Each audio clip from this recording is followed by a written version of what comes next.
Olá, pessoal, sejam bem-vindos à segunda parte da nossa aula do capítulo 45 do livro de Gênesis. Nós vamos dar sequência, então, aqui aos comentários. Muito bem, nós estamos, então, aqui diante de um mapa. Esse mapa aqui é um mapa do Egito, mais especificamente a região do delta do Rio Nilo, né? Quando o Rio Nilo ele vai se expandindo, se abrindo, né? E toda essa área que vocês podem ver é uma área bastante fértil, principalmente comparada com o que está em torno, com o que está no Oriente Médio, né? Então vocês conseguem perceber e entender as razões pelas quais essa questão, né, que a Bíblia hebraica fala dos semitas indo na direção aí do delta do Nilo não é nenhuma, vamos dizer assim, particularidade única, né, da Bíblia hebraica. Era um movimento migratório bastante recorrente, bastante comum, né? Muito bem. Só um detalhe, né? Normalmente quando a gente fala da literatura antiga, né, você tem então o Baixo Nilo, né, seria o que para a gente no nosso mapa é a região mais alta, né? E o Alto Nilo seria o contrário. Então nós estamos vendo a região conhecida como o Baixo Nilo, né? E aí nós temos que na história, né, de José, José então convida a sua família para ir a Goshen, né? E aonde então ficaria Goshen, né? Então Goshen fica nessa região aqui que a gente está identificando como Wadi Tumilat, né? Alguns escrevem Tumeilat, né? Então eu encontrei essas duas grafias aí, obviamente, né? Árabe não é o meu forte, né? Se é que isso é árabe, vai entender. Mas então assim, nós temos aqui justamente essa região, né? Que seria a região que ficaria bem, né, bem próxima aqui às fronteiras do Egito e seria uma região bastante fértil ainda, né? Então aqui falando sobre Goshen, né, essa é a teoria sobre o local onde ficaria, né? Evidentemente não é a única teoria, né? Nós estamos falando de teorias e não algo 100% certo, mas é uma boa teoria. Esse nome de lugar semita provavelmente refere-se à região do delta do Baixo Egito, né? Então reparem, né, exatamente o que eu estou falando, né? Quando se fala Alto e Baixo Egito, você pensa no Egito de cabeça para baixo. Na região do Wadi Tumilat, do braço oriental, né, quer dizer, mais, né, o meu vídeo está invertido, né, então seria, não, o contrário, mais, ixi, eu estou agora, não, mais para cá, no seu vídeo seria mais para cá, né, então braço oriental do Nilo, né, ao Grande Lago Amargo, né? Então, o Grande Lago Amargo, né, seria nessa região aqui. Textos egípcios do período Hyksos fazem referência aos semitas nesta região, e é uma área que fornece excelente pastagem para rebanhos, né? Então, não é só uma questão de fertilidade, mas também de relevo, né, de tipo de vegetação, e você tem escritos semitas egípcios que falam da presença de semitas nessa região, né, e que isso estaria por trás da narrativa, né, do Gênesis. Também argumentando a favor de sua localização no Egito, propriamente dita, é o uso da frase no distrito de Ramsés, como uma equação para Goshen, né? Esse é o comentário da IVP, né? Então a IVP vai nessa linha de que seria aqui nessa região, né? Então também a identificação com a região de Ramsés aí. E aí nós temos, né, também um comentário que eu trouxe aqui da JPS, né, Torah Commentary, é um novo comentário aqui que a gente adquiriu aqui para poder ajudar, né? Não é o comentário da New JPS, né? da Jewish Study Bible, né? Que é o que a gente já trouxe, que também é da JPS, né? Mas esse é um comentário um pouco mais profundo. Goshen, o nome não foi identificado como egípcio e é mais provavelmente semita, quer dizer, o termo não é egípcio, né? Está possivelmente associado a joia em hebraico, né? Uma crosta, né? Você tem Jó 7:5 referindo-se a um tipo de solo, né? Então essa é a teoria aí sobre a origem etimológica do nome, né? Então seria um solo precioso, né? Um solo bom, um solo fértil, né? Enfim. Outra região de Goshen é uma faixa de terra ao sul de Hebron, na terra de Israel, mencionada em Josué 10:41 e 11:16. Uma cidade montanhosa de mesmo nome, situada na extremidade sul de Judá, sudoeste de Hebron, está listada em Josué 15, 51. Então, a grande dificuldade, às vezes, de você identificar alguns locais na Bíblia hebraica é que você tem mais de um lugar com o mesmo nome, né? Então, isso dificulta um pouquinho, né? Então, vocês podem ver que Goshen é um termo utilizado para pelo menos 4 lugares diferentes na Bíblia hebraica. A presença de tal nome no Egito está em conformidade com outros nomes de lugar semíticos, como Sucot, Êxodo 12:37, Migdol e Baal-Zephon, em Êxodo 14:2, na mesma região, atestando assim a ocupação por semitas. Então, eram regiões que os semitas chegaram a ocupar. Talvez os egípcios tivessem outros nomes para essas regiões, tá? Mas para os semitas eram conhecidas dessa maneira. Goshen é abençoado com excelentes lugares de pastoreio, Gênesis 46, 35 a 34, 47, 6, 11, e sabe-se que o delta do Nilo era o centro da criação de gado. A rota natural da Ásia para o Egito parte de Wadi Tumeilat, né, e José viajou para Goshen para cumprimentar seu pai que chegou de Canaã. Assim não poderia ter sido muito distante da fronteira egípcia. A rota do êxodo de Goshen, onde os israelitas ainda estavam vivendo centenas de anos depois, Êxodo 8:18, também mostra que não poderia estar muito longe da fronteira, como se vê no Êxodo 12:37 e 13:17. Além disso, disse que Goshen teria sido nas proximidades da residência de José, Gênesis 45:10, e também não muito longe do Palácio Real, conforme 47:1, bem no finalzinho. E isso só é possível se a capital estava situada na região do delta do Nilo naquele momento. Tá? Então, nós estamos aqui diante do comentário da JPS, que ele também, né, chega à conclusão de que seria essa região de Wadi Tumeilat, que seria, né, uma região bastante propícia, né, para uma travessia ou para migração para o Antigo Oriente Médio, né, e seria uma região também propícia para gado, né, uma região propícia para o pastoreio, né? Mas ele teoriza então o seguinte, que se essa era a região, então na época a capital do Egito estaria, né, mais ou menos aí nessa região. A gente sabe que capitais, palácios, centros administrativos mudavam, né, de acordo com os humores aí, dos reis. Né? Os reis iam lá e resolviam edificar uma dada cidade. Né? Então, a época da escrita, né, do livro de Gênesis, pode ser que essa fosse uma região que ou era uma capital administrativa ou já tinha sido, né, uma capital administrativa, de modo a gerar esse tipo, né, de narrativa, ok? Muito bem.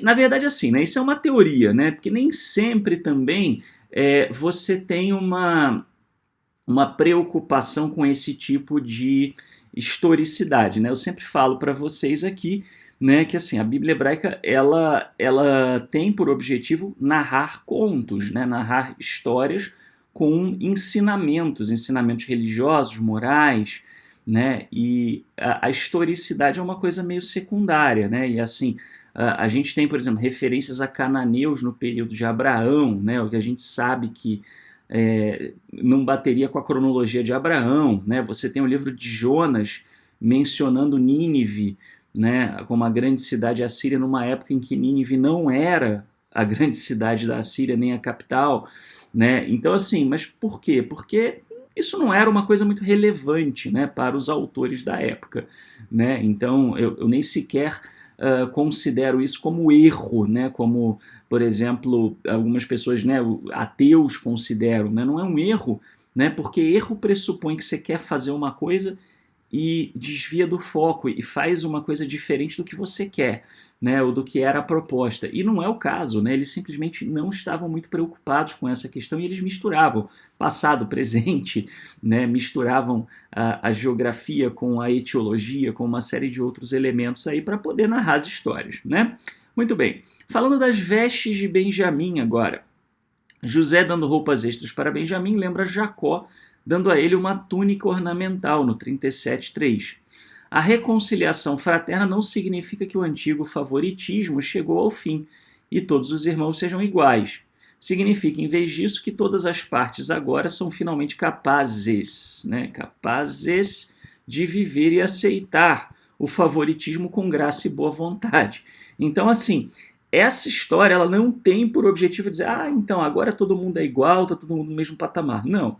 José continua, né, sendo governador, sendo proeminente, Benjamim continua sendo honrado acima dos demais, né? E isso bate com, volto a dizer, a geopolítica. Se você pegar o território de Benjamim, né, era onde justamente ficaria o quê? A fronteira, né, entre Judá e Israel, a capital, né, Jerusalém vai ficar na região de Benjamim. José, né, você está falando a tribo, né, meia tribo de Efraim era a tribo dominante, né, do Reino do Norte. Então, assim, você tem aí uma referência, né, a realmente um status aí, um pouco mais elevado, né, para essas figuras. Tá? Mas agora os irmãos vão dizer, ok, a gente aceita, né? Então, né, aceita que dói menos, essa é a ideia. Tá? E as vestimentas, né, extras de José para Benjamim, elas vão na linha daquilo que a gente falou, de uma reversão. Né? Então, repara, o capítulo inteiro ele está fazendo reversões. Né? Então, a veste, né, como algo de favoritismo, foi mal visto pelos irmãos, foi arrancada pelos irmãos. Né? E agora o que acontece com as vestes? Né? Assim, as vestes de, né, de Benjamim, dadas por José a Benjamim, elas já são toleradas e aceitas aí pelo irmão, né? Pelos irmãos. Comentário aqui do Tsemaior: assim que eles estão prestes a sair, José concede 5 vezes mais presentes a Benjamim do que a qualquer um de seus outros irmãos, como no 43:32. E uma vez que José tinha apenas 6 irmãos, de acordo com o escriba do Reino do Norte, esse dar presentes é mais uma vez uma declaração literária equiparando Benjamim com os outros 5 irmãos de José. Né? Então, assim, José dá mais presentes, né, para Benjamim, justamente, né, porque no texto do Reino do Norte, o texto original, né, em que Judá não faz parte do povo de Israel, né, assim, essa amalga... Como assim, Felipe? Então, né, assista os vídeos de Gênesis e você vai entender, né, que o amalgamar de tradições ele surge a partir do período do cativeiro assírio, né, por parte da Síria do Reino do Norte, né, em que você tem uma mescla realmente de povos. Né, boa parte do Reino do Norte procura asilo no Reino do Sul, leva suas tradições, o Reino do Sul começa a expandir seu território, né, e dominar administrativamente aquela região, né, então isso vai se consolidar no período persa, né, então assim, nessa época que você tem uma amálgama de tradições, mas até então o texto do Reino do Norte você vai ter, tanto que você vai ter até tribos, né, com territórios que nunca nem foram israelitas, né, assim, como por exemplo algumas cidades costeiras, né, a região ali de Tiro, Sidônia, enfim, né, então assim, você vai ter vamos dizer, uma construção teórica de um ideal de expansão, né, de um ideal expansionista. Então assim, nesse momento aqui no texto do Reino do Norte, José tinha 7 irmãos, né? 6 irmãos, eram 7 filhos, os filhos de Jacó. 7 tem essa conotação de totalidade, né, na cultura semita, né? E aí, então assim, nessa circunstância, né, conforme a gente está aqui colocando, o que acontece é que você acaba tendo, né, uma... né, vamos dizer assim, né, uma equiparação, porque se José tem 6 irmãos e Benjamim ganhou 5 vezes mais do que os irmãos, né, então Benjamim equivale aos outros 5 irmãos, percebem? Né? Então tem uma relação aí, né, que se perde um pouco depois que ela é enterrada, entre aspas, nas camadas textuais mais modernas. Comentário da IVP: o papel de José como administrador do Egito era racionar alimentos e roupas para o povo, uma característica comum em textos antigos perto da Babilônia, de Mari. Ele faz isso com sua família também. Uma virada irônica de eventos, já que sua história começa com a sua recepção de uma peça de roupa, né? Então, assim, a ideia, né, da doação de roupa, assim como a doação de alimentos, era algo que cabia realmente aos administradores, né, como diz o IVP Bible Background Commentary, né? Assim como Jacó destacou José por seu favor especial, agora José mostra seu favor ao seu irmão completo, né, Benjamim, dando-lhe 5 vezes a quantidade, né, de seus outros meio-irmãos, bem como uma grande quantidade de prata. Né? Irmão completo aqui no sentido, né, de irmão de pai e de mãe. Né? Benjamim era o único que era irmão, 100% irmão, né, de José. A doação de vestuário é uma espécie de resposta antitética a José, que tem sua túnica tirada. A quantidade real de prata dada a Benjamim é o gesto final da restituição para as 20 peças de prata que os irmãos tomaram para a venda de José.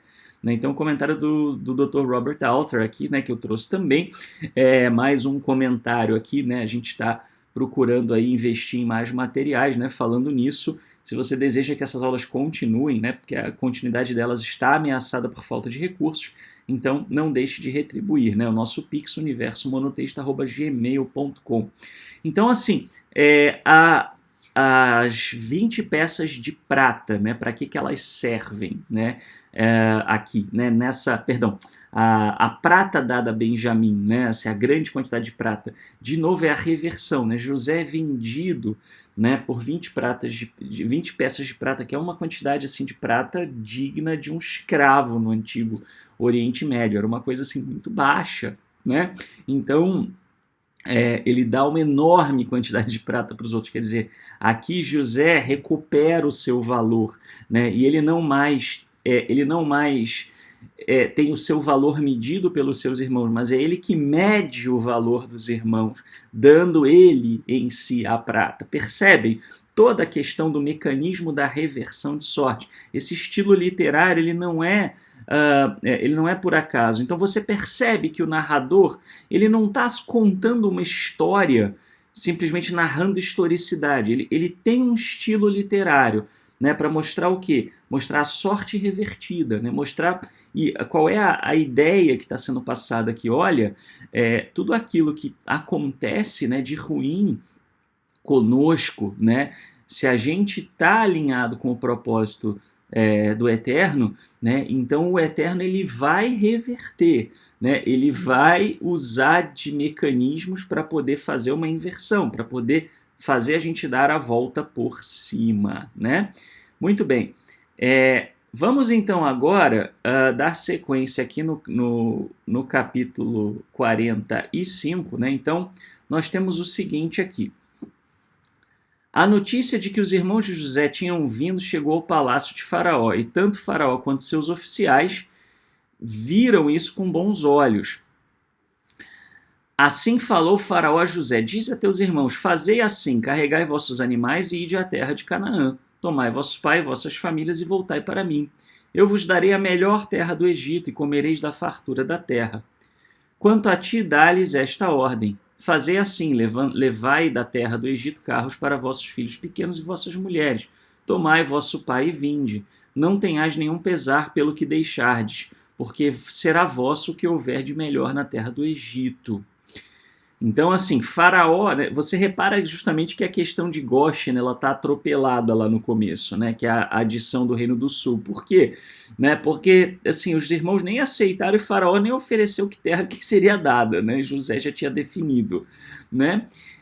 Assim fizeram os filhos de Israel, José lhes providenciou carros conforme a ordem do Faraó e lhes deu provisões para a viagem.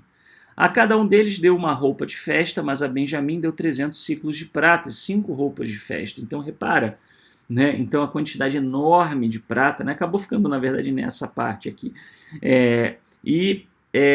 Né, a prata e 5 roupas de festa, quer dizer, 5 vezes, né, o que os irmãos tinham. A seu pai enviou 10 jumentos carregados com os melhores produtos do Egito e 10 jumentas carregadas de trigo, pão e víveres para a viagem de seu pai. Né? Algo assim bem opulento. 10, o número 10, ele tem, né, um certo caráter assim de algo, vamos dizer assim, muito... Né, assim, pensa na coisa pitoresca. Né? Assim, nós temos 10 dedos nas mãos, né? É o quanto a nossa mão pode fazer, o quanto a nossa mão pode agarrar. Tem essa ideia assim de estar no limite aí, né? Então, 10 jumentos, né? 10 jumentos, isso não é para ser lido literalmente, mas assim, ele mandou muita coisa, mais do que o pai precisaria para poder consumir, né? Tem essa ideia de abundância aí, né? De grande quantidade, né? Você tem, os múltiplos de 10 na cultura semita, né? 10, 100, 1000, né? Tem essa ideia assim de ordem de grandeza, né? Eu sempre falo isso. Depois despediu seus irmãos que partiram, não antes que lhes dissesse, não vos exciteis no caminho. A gente vai falar sobre isso. Eles subiram, pois, do Egito e chegaram à terra de Canaã, a casa de seu pai Jacó. Eles lhe anunciaram, José ainda vive. É ele quem governa toda a terra do Egito. Mas seu coração não palpitava, né? Aqui no original, né, tá assim, o seu coração parou, né? Assim, é interessante porque tem a ver com a questão da morte, né, de Jacó. Assim, eles tinham medo que o susto matasse o velho, né? Então aqui o susto, né? Assim, o leitor vai ler e opa, né? Pensa no leitor lendo pela primeira vez, né? Porque o impacto, né, que o autor quer causar é na primeira leitura, não é para você que já está lendo isso 80 vezes, né? Vamos dizer assim, mas ao leitor a primeira vez, opa, aí o coração do pai parou, e agora, né? Então, né, pois não acreditava. Entretanto, quando repetiram as palavras que José lhe dissera, né, quando viu os carros que José enviara para levá-lo, então reanimou-se o espírito de seu pai. Israel disse, basta, José, meu filho, ainda está vivo, né, que eu vá vê-lo antes de morrer. Né? Aqui eu acabei esquecendo de marcar, né, assim, isso aqui é uma provocação, né,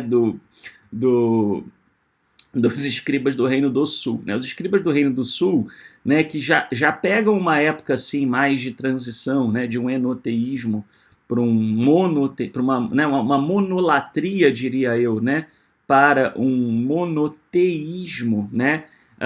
Então, vamos dizer, você vai ter já aqui, né, vamos dizer, o nome Jacó ele nunca é bem aceito, né, pelos escribas do Reino do Sul. Depois ele acaba, né, sendo o nome Israel, perdão, né, ele não é muito bem aceito, né, no Reino do Sul, essa mudança de nome, né, de Jacó para Israel, porque ela teria sido feita, né, justamente por um ser celestial, né, um anjo, enfim, alguma figura ali meio misteriosa. A gente tenta, né, constrói teorias sobre essa figura, mas a verdade é que é uma figura misteriosa, né, e aí para os escribas de Judá isso era meio incômodo, né, então eles mantêm o nome Jacó.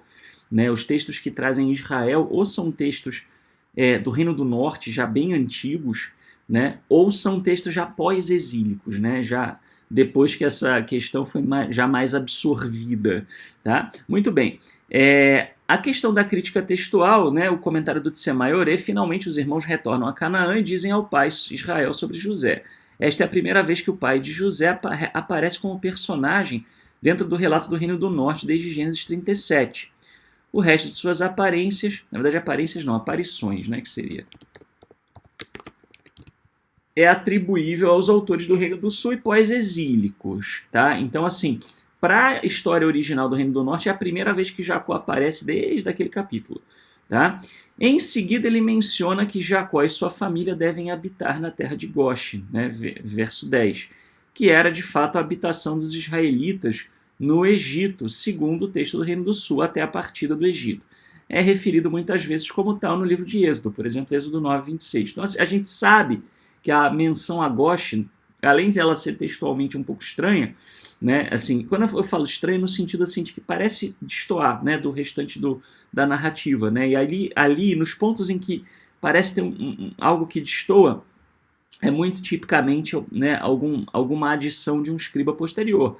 Né? Lembrando que eles não consideravam isso falsificação, eles estavam agregando detalhes, esclarecimentos, elementos da cultura, ensinamentos que eles entendiam que tinham ficado faltando, né, do relato anterior, enfim. Né? Essa coisa de vamos preservar o que o autor original diz é da nossa cultura.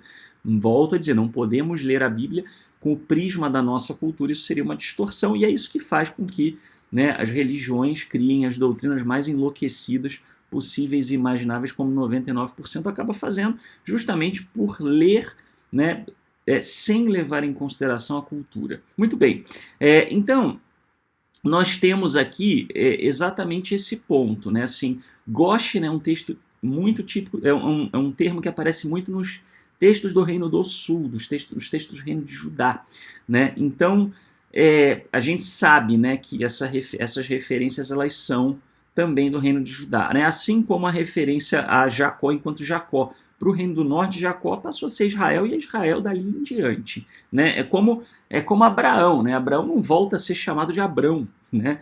Então, essa coisa de Jacó, Israel, Jacó, Israel, Jacó, Israel mostra, né, justamente essa disputa entre os escribas aí das duas tradições, tá? A dinâmica da mudança, né? O resto do capítulo está preocupado com os arranjos para a mudança. José a propõe por iniciativa própria, e o próprio faraó confirma isso, oferecendo à família a melhor terra do Egito por sua residência.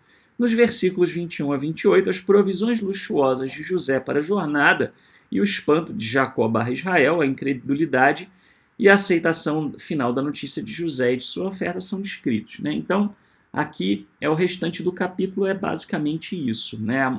Ele já começa a mudar o foco para a mudança, né? Para explicar, porque afinal um dos objetivos aqui dessa narrativa, um dos principais objetivos era fazer o leitor entender como é que os israelitas foram parar no Egito, né? Isso provavelmente, volto a dizer, foi escrito numa época já em que houve, né, algum exílio, né, assim, era comum, né, que ou os povos ali do meio estavam, né, sujeitos ao império mais ao sul, né, que seria o Egito, ou aos do norte, né, a Síria, Babilônia, Pérsia, Grécia, enfim, né, então, e era muito comum que eles fizessem alianças com o outro, né, sujeitassem a um, fizessem aliança com o outro, buscassem refúgio nos momentos de necessidade, etc.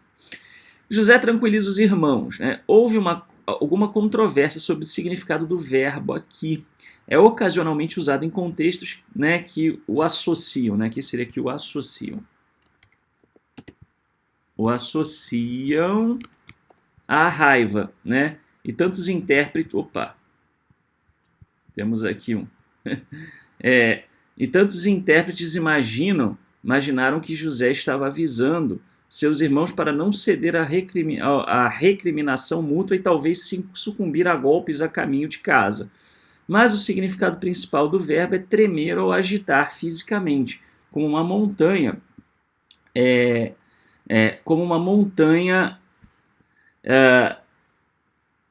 em um terremoto, ou emocionalmente, como uma pessoa tremendo de medo. E é o antônimo de ser tranquilo ou em paz, né? Ou estar em paz. Com toda a probabilidade, José está reconfortando seus irmãos que eles não precisam temer qualquer resquício espreitador de vingança de sua parte que transformaria a viagem para casa em uma armadilha, né? Então, temos aqui o comentário, né, de Genesis Translation and Commentary, né, que é justamente essa coisa, né, vamos dizer assim, de falar sobre o fato de que os irmãos de José estariam muito preocupados, né, com uma possível vingança da parte de José, né? Então, assim, ou eles estariam colocando a culpa um no outro, ou eles estariam assim, caramba, será que José, né, já aprontou com a gente, ele vai aprontar de novo? Né? E José está falando, calma, fiquem tranquilos aí na viagem, né, para que vocês não briguem, né, não acabem né, trocando paulada um com o outro, né, se matando, ou até deixando de ir, fugindo e nunca mais aparecendo. O coração de Jacó, né, o verbo hebraico simplesmente significa parar, ou com mais precisão, ficar intermitente. Judá havia alertado que a perda de Benjamim mataria o velho. Agora o choque enorme dessa notícia sobre José, que no começo ele não pode acreditar, acaso ele imagina que seus filhos pouco confiáveis estão perpetrando uma farsa cruel, né, induz uma síncope física. Então, né, logicamente, né, a ideia é justamente brincar um pouco com aquela coisa de que o meu pai vai morrer, né, com essa notícia, ele não aguenta, né, e o coração parando, né. Então é basicamente isso, né, pessoal? Chegamos aqui ao final do nosso capítulo 45, né? Mas não do livro de Gênesis, ainda temos outros capítulos pela frente, né? Vamos ver aí cenas dos próximos capítulos. E se você gosta desse tipo de aula, se você tem, né, gostado desse material exegético, né, então mais do que um favor, é a sua responsabilidade. Afinal de contas, de nada adianta a gente estudar Bíblia e não vivenciar, né, o mínimo aí de integridade e justiça, né? Então, assim, se você aprendeu, né, você também é esperado que você retribua, né? Então, a gente não tem outra fonte de recursos que não a retribuição de vocês para a gente poder continuar. Então, faça uma doação, seja generoso para que a gente possa fazer mais e melhor. Tudo que a gente arrecada é revertido justamente em fazer mais estudos. Volto a dizer, os estudos estão ameaçados por falta de recursos e não é falta de pessoas assistindo o vídeo, né? É falta realmente de interesse de ajudar. Então, né, faça um esforço, né? Não deixe para depois, não pense, alguém vai fazer, porque acaba que as pessoas fazem muito pouco e a gente precisa desse recurso para manter site, para poder comprar, adquirir novos comentários, para poder produzir materiais, fazer cada vez mais e melhor. Muito obrigado e até o próximo episódio de Gênesis, do livro de Gênesis, se o Eterno assim nos permitir.